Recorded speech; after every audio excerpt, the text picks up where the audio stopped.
હક્કી આવાજ ન્યૂઝમાં આપનું સ્વાગત છે। હું છું અજીત ઝુપેલવાલા। સમાચારમાં વાત કરીએ તો ડભોઈ તાલુકાના સાટોદ ગામે પ્રાથમિક શાળામાં શિક્ષકો દ્વારા બાળકો પાસે સફાઈ કામ કરાવતા વાલીઓમાં આક્રોશ જોવા મળ્યો હતો। ડભોઈ તાલુકાની અન્ય શાળાઓમાં પણ બાળકો પાસે કચરો વારંવાર વળાવવાનો વારો આવી રહ્યો છે, છતાં પણ તંત્ર કેમ જાગતું નથી? બાળકોને અભ્યાસ કરે કે શાળાનો કચરો સાફ કરે તેઓનું ભણતર પણ બગડી રહ્યું છે। વારંવાર ઘટના છતાં પણ કોઈ અધિકારીઓ દ્વારા આવા શિક્ષકો પર પગલાં લેવાતા નથી, જેને લઈને દરેક શાળાઓમાં આ રીતે બાળકો પાસે સફાઈ કામ કરાવે છે। વહેલી તકે કોઈ નક્કર પગલાં લે તેવી વાલીઓની માંગ ઉઠવા પામી છે। રિપોર્ટ રફીક મંસૂરી। રોજ સાફ કરવું પડે? આપા બોલો ના તમે તે રોજ તમારે બારવું પડે? તમે આગળ કામવાળી બેન નહીં આવતી તો તમે કેમ વારો? તો તમને બધું વારવાનું કોને કીધું? કયા મેડમ? હા, હું નામ કીધું?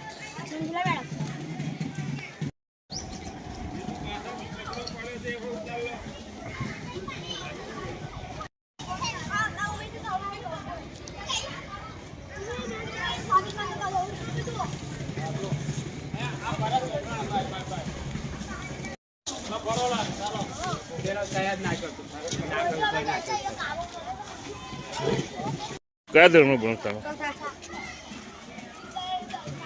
રોજ કેટલા છોકરાઓ વારે?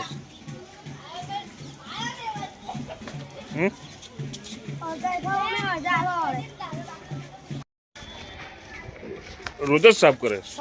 હું સાફ કરાવશો બધું?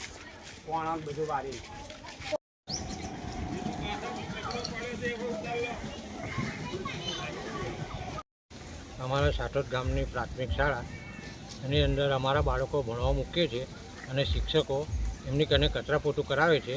અમે વારંવાર કીધું પણ કોઈ માનતા નથી અને એમને કામવાળીઓ રાખ્યો છે, પણ કામ એમની કને કરાવે, બાળકો જ કને કરાવે છે। એ પગાર આપીએ છીએ કે અમને સરકાર 1800 રૂપિયા ગ્રાન્ટ આપે છે, તો એની અંદરથી અમે 700 રૂપિયા શૌચાલયના આપીએ છીએ અને 500 રૂપિયા સફાઈના આપીએ છીએ। પણ શૌચાલય તો બધા એવા ને એવા ખરાબ ને ખરાબ છે।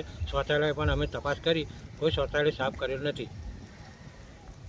આથી કરીને અમે વારંવાર કીધું 6 મહિનાથી, પણ હજુ અમારા જે પ્રિન્સિપાલ ખરા, પ્રિન્સિપાલ કોઈ આચાર્ય સાંભળતા નથી અમારું આજે, એટલે અમારે આ પગલું ભરવું પડ્યું છે અને વારંવાર આવું થવા જાય છે અને કાળજી નહીં લેવામાં તો અમે અમારા બાળકોને સ્કૂલમાં મૂકવામાં નહીં આવે અને તારું સ્કૂલમાં મારી દઈશું। શું કેવું છે સરકારને તમારું? એમાં સરકારને જે કાયદેસરની કાર્યવાહી કરવી હોય એ જલ્દી કરે। પ્રાથમિક શાળામાં આચાર્ય તરીકે ફરજ નિભાવું છું। સફાઈ કામદાર અમે નિમેલા જ છે। 1800 રૂપિયા ગ્રાન્ટ છે, એમાંથી 500 રૂપિયામાં અમે મેદાન વળાવીએ છીએ, 700 રૂપિયામાં શૌચાલયની સફાઈ કરાવીએ છીએ। પરંતુ સફાઈ કામદાર સફાઈ કર્યા પછી ગામ મેદાનમાં ઝાડ પણ એટલા બધા છે ને પાનખર ઋતુય છે, એટલે કાયમી પાંદડા એટલા બધા પડે છે અને વાંદરાનો ત્રાસ એટલો બધો છે, એટલે થોડીક જ વારમાં આખું મેદાન ગંદુ થઈ જાય છે। તો આખો દિવસ ગંદકી રહે તો પછી સફાઈ કર્મચારી તો એક જ વાર સફાઈ કરીને જતું રહે, પછી આખો દિવસનું સફાઈનું શું? અને બાળકો તો નાના છે, એક ઘર હોય એમાં જ એની મમ્મીએ જો 4-5 વાર વાળવું પડતું હોય તો આખો દિવસ 300 બાળકોનો કચરો તો પડવાનો જ। એટલે બાળકોમાં જો થોડું ઘણું એ સાફ કરે અને એનો જ કચરો ઉઠાવે તો મારા મત મુજબ કદાચ ભલે આમ એવું લાગતું હશે કે ગુનો છે, પણ સફાઈ પછી આખો દિવસ તો પછી એવું કરવું પડે કે જેવી રીતે શિક્ષકની નિમણૂક કરે છે એવી રીતે સફાઈ કર્મચારી પણ અમને આખો દિવસનો મળે તો પછી આ પ્રોબ્લેમનું સોલ્યુશન કાયમી આવી જાય। તો એટલે બાળકો જે અત્યારે સફાઈ કરે છે યોગ્ય છે આપના મત મુજબ? બાળક સફાઈ કરે છે યોગ્ય તો નથી, સફાઈ કર્મચારી મેં રાખ્યા જ છે, પરંતુ એકવાર સફાઈ કરીને જતો રહે પછી આખો દિવસની ગંદકીનું શું કરીએ? એટલે બાળકો જોડે સફાઈ કરાવીએ? હા, એટલે એ પછી કચરો બાળક ઉઠાવે છે।